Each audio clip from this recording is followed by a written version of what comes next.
সকলকে শুভ সন্ধ্যা এবং Kolkata centre for ক্রিয়েটিভিটিতে আপনাদের সকলকে স্বাগত।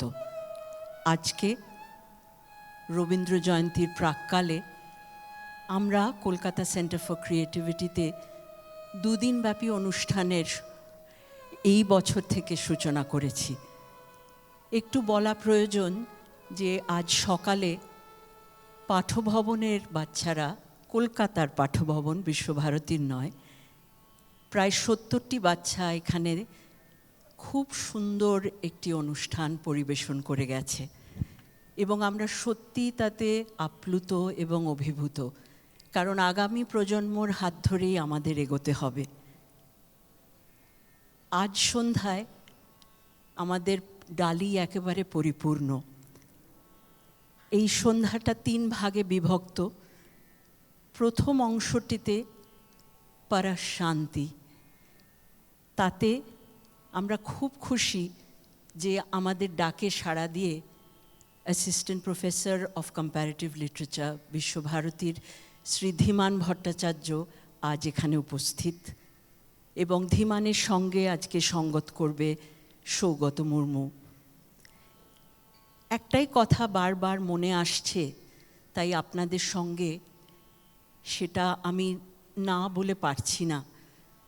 কবিগুরুর ভাষাই মনে আসে এবং আজকে এই কথাটা বারবার মনে হচ্ছে। কেন জানি না, ভবিষ্যৎ সবসময় অনিশ্চিত, কিন্তু এ বড় সুখের সময় নয়। এবারে আগামী দিনে আমরা আশা করব যে যে নতুন সূর্য উঠবে তার সঙ্গে যেন আমাদের আশা আকাঙ্ক্ষা ভালোভাবে পরিপূর্ণ হয় এবং আমরা শান্তিতে থাকতে পারি। সেটা আমাদের কাছে, সকলের কাছে আমার মনে হয় সবথেকে বড় কাম্য আজ এই জায়গায় দাঁড়িয়ে। এই কলকাতা সেন্টার ফর ক্রিয়েটিভিটিতে আমরা সত্যিই ধন্য যে এমন একটা জায়গা সৃষ্টি করেছেন আমাদের চেয়ারপারসন শ্রীমতী রিচা আগরওয়াল, যেখানে আমরা শিক্ষামূলক নানা রকম কাজ করতে পারছি। সব জায়গায় আজকে আর সেই অবস্থাটা নেই, কিন্তু আমরা সেই জন্যে খুব খুশি যে আমরা এরকম কাজ করতে পারছি এবং কবিগুরুর হাত ধরেই আমাদের পথ চলা। সেই পথ চলাটা একমাত্র, সেই পথটিও তিনিই দেখিয়ে দেন। বারে বারে তাঁর লেখাতেই আমরা নতুন পথ খুঁজে পাই। আজ সন্ধ্যায় এই সন্ধ্যার সূচনা করব আমরা ধীমানের হাত ধরে এবং ওর যে আলেখ্য তার নাম পরশান্তি। আর একটাই কথা বলার, যদিও এটা বলতে ভালো লাগে না, তাও এটা নিয়মমাফিক বলে দেওয়া প্রয়োজন। আমাদের হাতে একটি যন্ত্র থাকে, আজকাল সেই যন্ত্রটাই বোধহয় আমাদের জীবনকে চালনা করে। একটু দেখবেন যাতে সেই যন্ত্রটা শান্ত থাকে এবং খুব বেশি আমাদের বিরক্ত না করে এই আগামী 2 ঘন্টায়। দেখতে চাইলে নিশ্চয়ই দেখবেন, কিন্তু সেটাকে শান্ত করে রাখবেন। আমার মনে হয় আপনারা সকলে যারা এখানে আজকে উপস্থিত, আপনারা বুঝেছেন আমি কি বলতে চাইছি। ধীমান, এই সন্ধ্যাটা তোমার হাতে ছাড়লাম।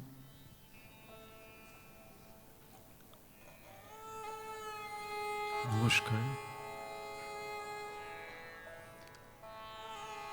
আমাদের এই সমবেত প্রার্থনায় সামিল হওয়ার জন্য সবাইকে আমার নমস্কার।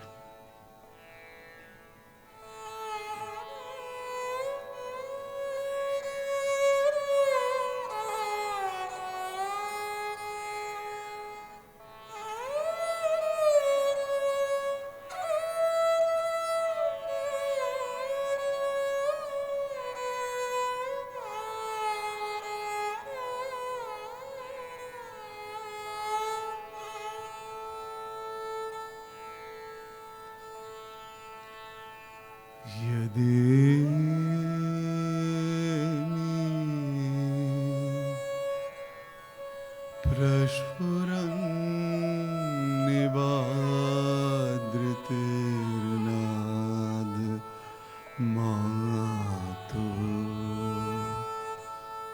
আদ্রিবা মৃডা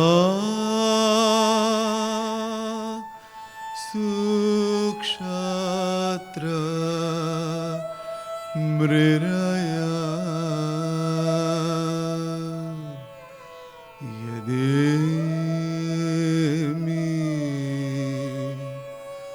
प्रस्फुरन्निवाद्रितिर्नाद मातो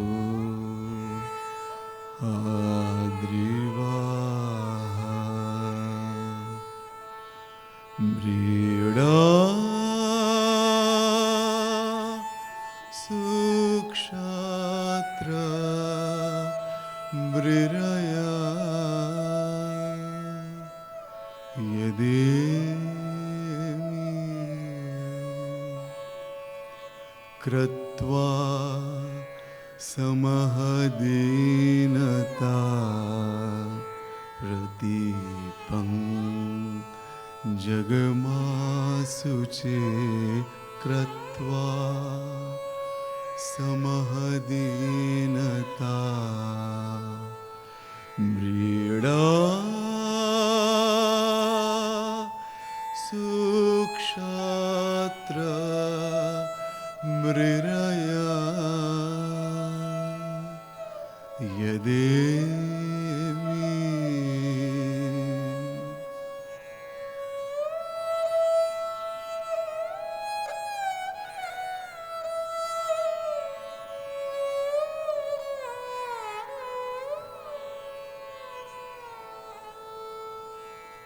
अपां मध्ये तस्तिवंशं तृष्णा बिदर्जरितारम्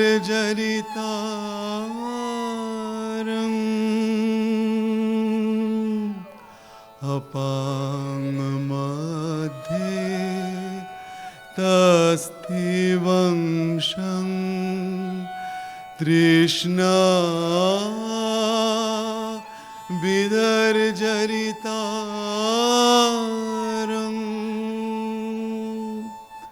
मृडा सुक्षात्र मृरया मृडा सुक्षात्र मृरया यदेमि प्रस्फुरन्निवाद्रितिर्नाद मातो आद्रिवाः मृडा सुक्षात्र मृरया यदेमि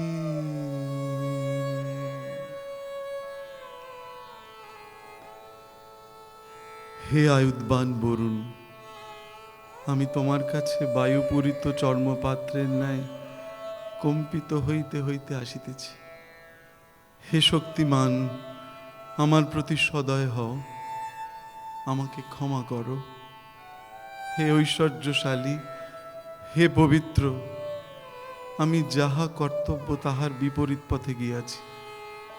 হে শক্তিমান, আমার প্রতি সদয় হও, আমাকে ক্ষমা করো। জলরাশির মধ্যে বাস করিয়াও তোমার উপাসক তৃষ্ণায় কাতর। হে শক্তিমান, আমার প্রতি সদয় হও, আমাকে ক্ষমা করো। এই মন্ত্রগান ঋগ্বেদের, যাকে রবীন্দ্রনাথ তার মতো করে সুর দিয়েছিলেন এবং পরবর্তী ক্ষেত্রে তার আরেকটি সংযোজন যদি ঝড়েরও মেঘেরও মতো। সেদিকে না গিয়ে খানিক দেখবার চেষ্টা করছি এই পরা শান্তি কি।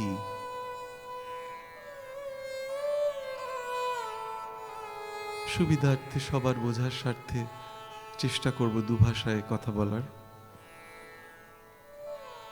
The term Parashanti also refers to Parashakti, It is associated with peace and tranquility, often invoked in spiritual practices to promote inner peace and harmony.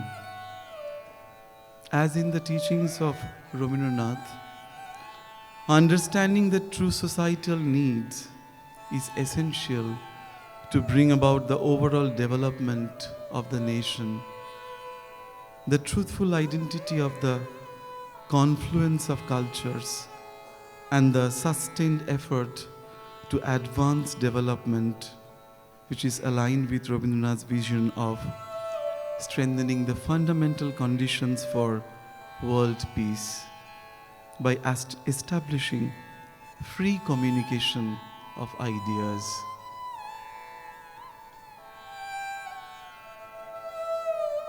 এই পড়া শান্তি আসলে ভেতরের এক পরীক্ষা, ভেতরের এক সাধনা, আর বারবার করে তার মূলে রয়েছে এক ধরনের কৃচ্ছ সাধন, অস্টেরিটি, যা রবীন্দ্রনাথ বারবার করে যে বিকল্প সমাজ চেতনার কথা বলছিলেন শান্তিনিকেতনকে কেন্দ্র করে, তার মূলে ছিল এই।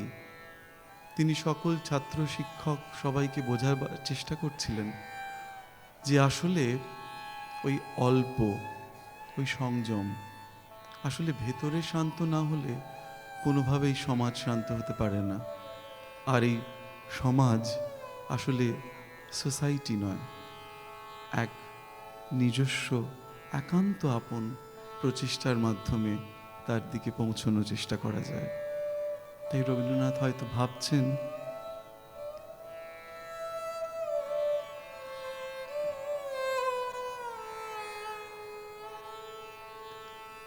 পরা শান্তি পরম প্রেম পরা মুক্তি পরম ক্ষেম পরা শান্তি পরম প্রেম পরা মুক্তি পরম ক্ষেম সেই অন্তরতম চির সুন্দর প্রভু চিত্ত সখা ধর্ম অর্থ কাম ভরণ রাজা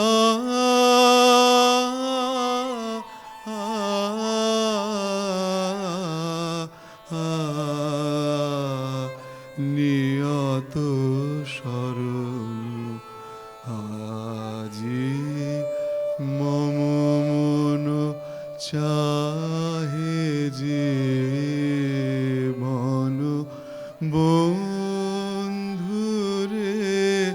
সেই জনমে মরণে নিত্য সঙ্গী নিষেদিন সুখে শোকে সেই চির আনন্দ। এই যে চির আনন্দ, এই চির আনন্দ আসলে পৌঁছানোর একটা পথ, সেই পথটা কিন্তু দুঃখের মধ্যে দিয়ে। বারবার করে দেখতে পারি যে রবীন্দ্রনাথের এই আনন্দে পৌঁছানোর পথে আসলে রয়েছে দুঃখ। তাই দুঃখ উপপর্যায়ে বারবার করে আমরা ফিরে আসি। এই দুঃখ সাধনের মধ্যে দিয়ে হয়তো সেই আনন্দের কাছে আমরা পৌঁছতে পারি। এবং কি অদ্ভুতভাবে উনি এই অন্তরের যে আনন্দ এবং দুঃখের যে মিলন, সেটাকে অনেক সময় জীবন মৃত্যু এবং এই যে আমাদের সঙ্গে এই কসমসের যে আদান প্রদান, অনায়াসে সেটা মিলিয়ে দিয়েছেন। এই যে আমি, তার সঙ্গে ওই বৃহত্তর যে জগৎ, তার মিলন, সেও এক ধরনের সাধনা।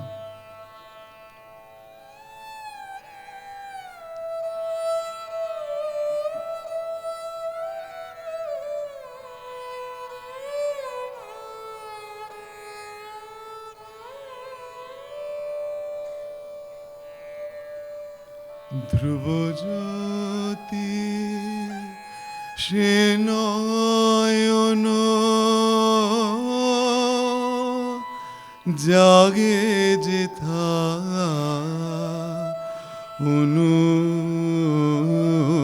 অনুক্ষণ ধ্রুবজ্যোতি সে নয়ন জাগে সেথা অনুক্ষণ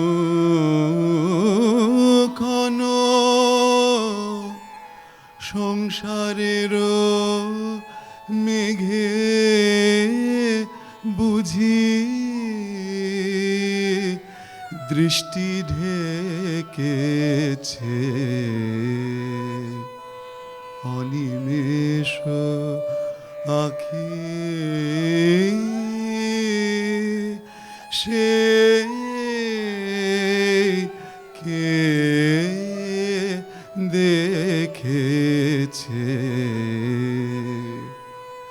যে আখি জগত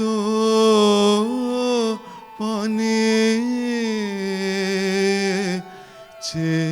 রয়েছে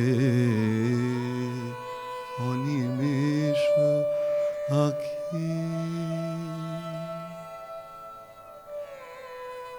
এবার এই যে জীবন মৃত্যু, এই যে বারবার করে উনি বলছেন যে জনমে মরণে চিরসখা এবং এই শান্তি, এমন একটি গানের কথা বারবার করে মনে আসে যখন এবছর নটির পূজার 100 বছর আমাদের আবার শ্যামলীর সামনে আমরা একেবারে যেভাবে রবীন্দ্রনাথ ভাবছিলেন সেভাবে যখন উপস্থাপন করা হচ্ছিল, বারবার করে মনে হচ্ছিল যে আরেকটি নাটকের কথা জীবনের সায়ান্নে এসে রবীন্দ্রনাথ ওইখানে বসে লিখছেন। কেন জানি না হঠাৎ করে মনে হলো তার যে না, এই যে ডাক, এই যে ডাকঘরের ডাক, সে ডাক আমার জন্য থাকুক। সারা বিশ্ব যখন উত্তাল, তখন পোস্ট অফিস অনুদিত হয়ে পোস্তা হয়ে পৃথিবীর বিভিন্ন প্রান্তে ছড়িয়ে গেল। অমলকে আমি যখন সাবিত্রী হেইস নামের মাধ্যমে দেখলাম, তখন প্রথম জীবনে বিশ্বাস করলাম যে অমল তো আসলে একটি ছোট ছেলে নয়। 70 বছরের একজন বৃদ্ধা যখন অদ্ভুতভাবে শুধুমাত্র তাকিয়ে থেকে তার সাইকোসোম্যাটিক মুভমেন্ট দিয়ে অমল হয়ে ওঠার চেষ্টা করেন, তখন আমার মনে হয়েছিল যে এই ডাক কোথাকার ডাক। খুব স্বাভাবিকভাবেই সে গান রবীন্দ্রনাথ বলেছিলেন যে যখন আমি থাকবো না তখন তার জন্য রেখো। এই আজকের জন্মদিনের উদযাপনে আমার কেন জানি না বারবার করে মনে হলো যে রবীন্দ্রনাথ তো আমাদের বারবার করে জীবন আর মৃত্যুকে প্রায় একই সঙ্গে বোঝবার চেষ্টা করেন, দুঃখ এবং সুখকে। তাই মনে হলো যে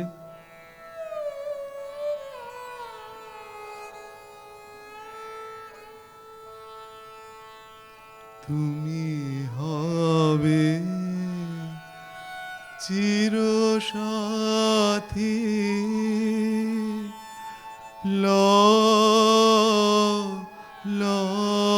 হে ক্রোড়পাতি, অসীমের পথে জ্বলিবে জ্যোতি ধ্রুব তারকার সম্মুখে। আবার বলছেন শান্তি পারাবার। এই শান্তি আসলে কোথায়? নিজেই বলছেন তোমার কাছে শান্তি চাবো না, থাক না আমার দুঃখ ভাবনা। আসলে এর ভেতর দিয়ে যেতে যেতেই হয়তো একরকম করে রবীন্দ্রনাথ সাজাদপুর শিলাইদহ হয়ে দেশের মানুষের একেবারে কাছাকাছি এসে পৌঁছেছিলেন। যে পর্যায়ে এসে রবীন্দ্রনাথ গীতাঞ্জলি লিখছেন এবং তা যখন পৌঁছে যাচ্ছে বিশ্বের দরবারে, আমাদের মনে রাখতে হবে যে রবীন্দ্রনাথ লিখছেন যে I should have been reprimanded as a school child. আবার যুদ্ধধ্বস্ত বিশ্বের কাছে রবীন্দ্রনাথ হয়ে উঠছেন শান্তির দূত। সেটা ইউরোপ নিজের প্রয়োজনেই রবীন্দ্রনাথকে সেভাবে প্রতিগ্রহণ করছেন, কিন্তু যা পৌঁছলো পশ্চিমের কাছে তা যদি হয় এই, when the heart is hard and parched up, come upon me with a shower of mercy. When grace is lost from life, come with a burst of song. When tumultuous work raises its din on all sides, shutting me out from beyond, come to me, my Lord of silence, with thy peace and rest. When my beggarly heart sits crouched, shut up in a corner, break open the door, my King, and come with the ceremony of a king. When desire blinds the mind with delusion and dust, oh, thou Holy One, thou wakeful One, come with thy light and thunder. বারবার করে রবীন্দ্রনাথ এই বজ্রের কথা বলেন, রুদ্রের কথা বলেন। ও গো রুদ্র দুঃখে সুখে। আসলে ভেতরে ভেতরে জ্বলতে জ্বলতে বোধহয় ওই আমাদের ভেতরের অন্তরের যে দুঃখ, তা দহন করতে করতে হয়তো সেই চির আনন্দের কথার বলা যায়, যার থেকে আজকে আমি আমাদের শিরোনামটি ধার করেছি রবীন্দ্রনাথ থেকেই। বাসনা যখন বিপুল ধুলায়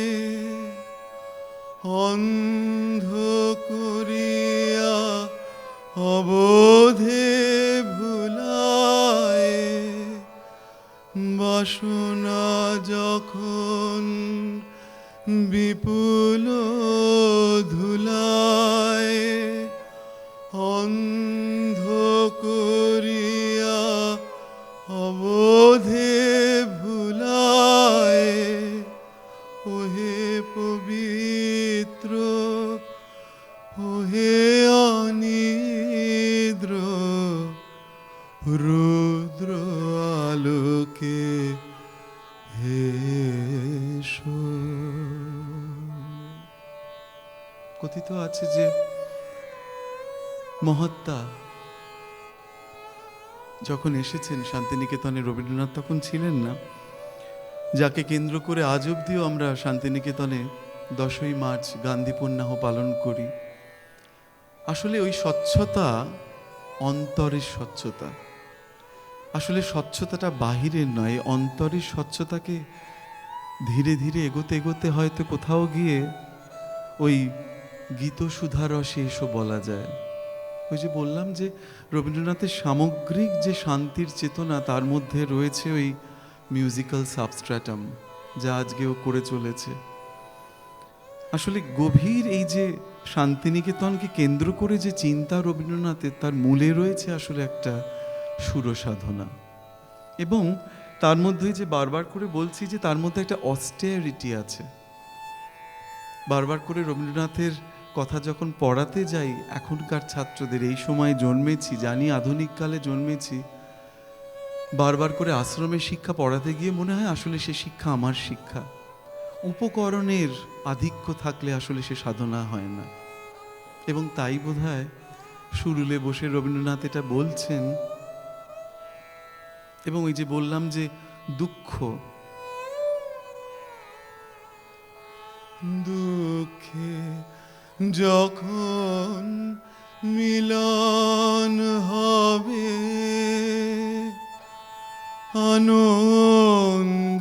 আনন্দলোক মিলবে তবে, দুঃখে যখন মিলন হবে আনন্দলোক মিলবে তবে, সুধায় সুধায় সুধায় ভরা ওই বোধহয় সুধা এসেছে। ভেবে দেখুন তো, এই যে নামকরণ রবীন্দ্রনাথের, এক ডালি ফুল নিয়ে এসেছে সুধা, আবার ওদিকে এক ডালি রক্তকরবী নিয়ে এক অপেক্ষায় রয়েছে এক বালক। এই যে প্রতীক্ষা, আসলে ডাক, এ অনুবাদ করলে কি হয়? ডাক তো অন্তরের ডাক। ডাকবো না অমন করে বাহির হতে, ডাকবো না। মজার ব্যাপার যে এই যে সাধনা, এই সাধনায় কিন্তু সামিল হয়েছিলেন বিশ্ব জগতের বিভিন্ন মানুষ রবীন্দ্রনাথের সাথে। এবং আমার মনে হয় যে একটি বিশেষ গানের কথা বারবার করে মনে পড়ছিল।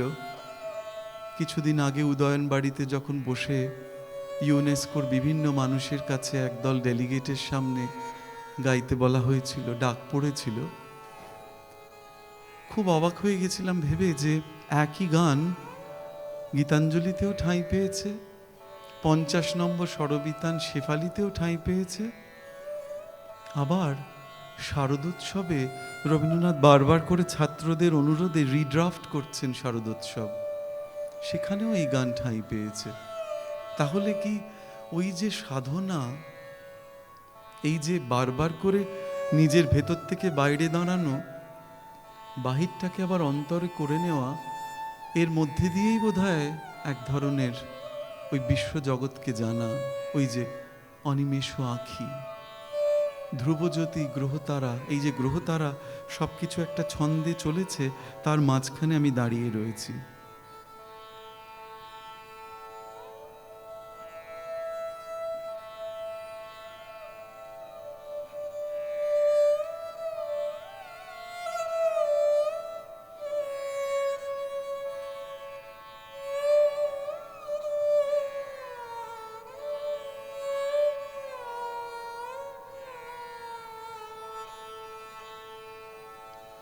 দুঃখ আমার ঘরের জিনিস, খাঁটি রতন তুই তো চিনিস। দুঃখ আমার ঘরের জিনিস, খাঁটি রতন তুই তো চিনিস। তোর প্রসাদ দিয়ে তারে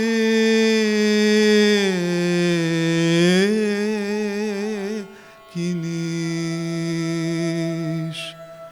হে মোর অহংকার,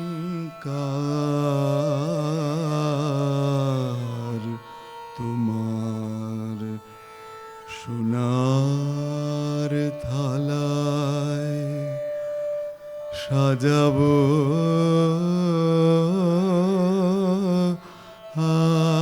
আজ দুঃখের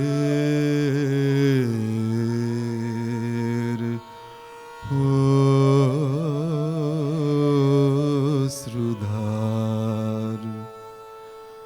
জননী গো গাতবো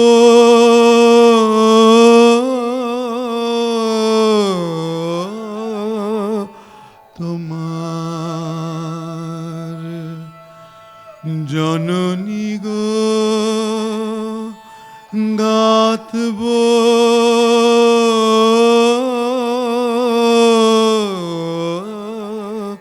তোমার। গলার মুক্তা হার, তোমার সোনার থালায়।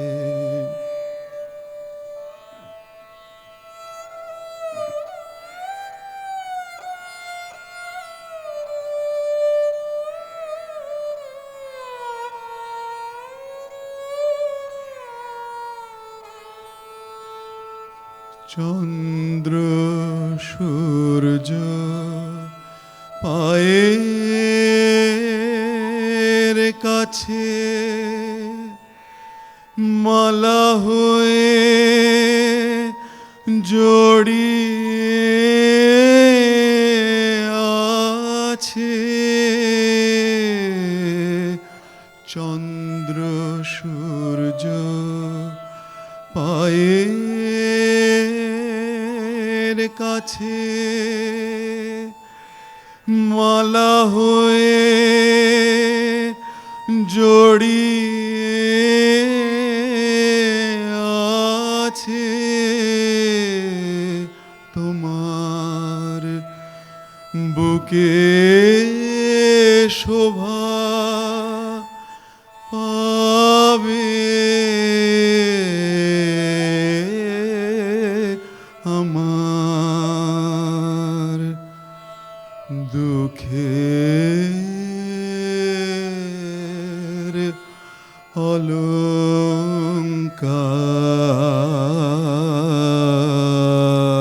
অলংকার। তোমার সোনার থালায় সাজাবো আজ দুঃখের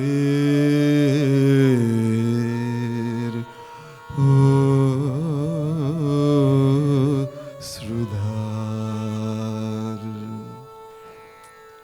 ভেবে দেখুন তো একবার, এ কি আমাদের রামপ্রসাদ না হলে যে ভক্তি আন্দোলন আমাদের ধমনীতে প্রবাহিত হচ্ছে, তাহ না হলে কি এমন কথা বলা যেত?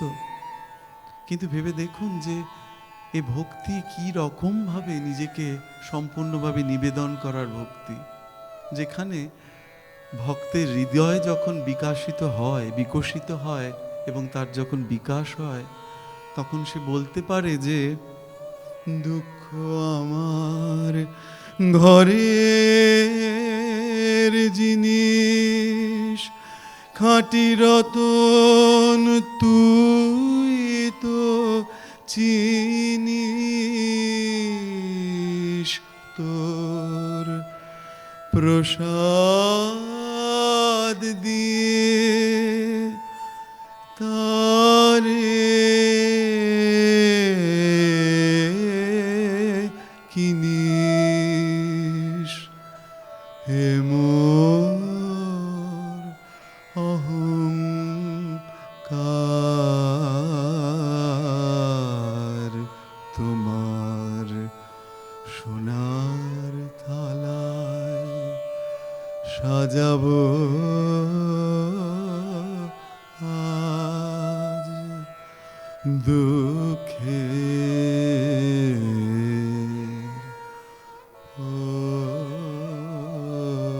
শ্রুধার।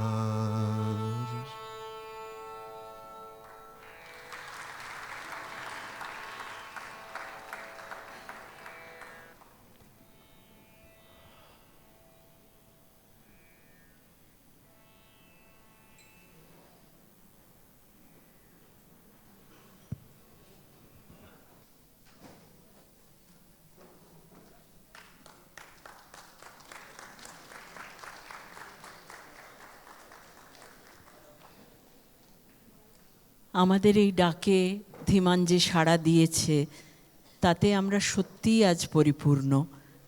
এত কিছু ভাববার ও আমাদের কাছে রেখে যাচ্ছে, যেটা সত্যিই অবচেতনে হয়তো অনেকের আছে, কিন্তু আমরা সেই সময়টা করে ভেবে উঠতে পারি না। এই সন্ধ্যাটা এরম সূচনা করার জন্যে ধীমান, আমরা সত্যিই তোমার কাছে খুব কৃতজ্ঞ। আমাদের তরফ থেকে তোমার জন্য একটা ছোট্ট উপহার আছে, তোমাদের দুজনের জন্যই।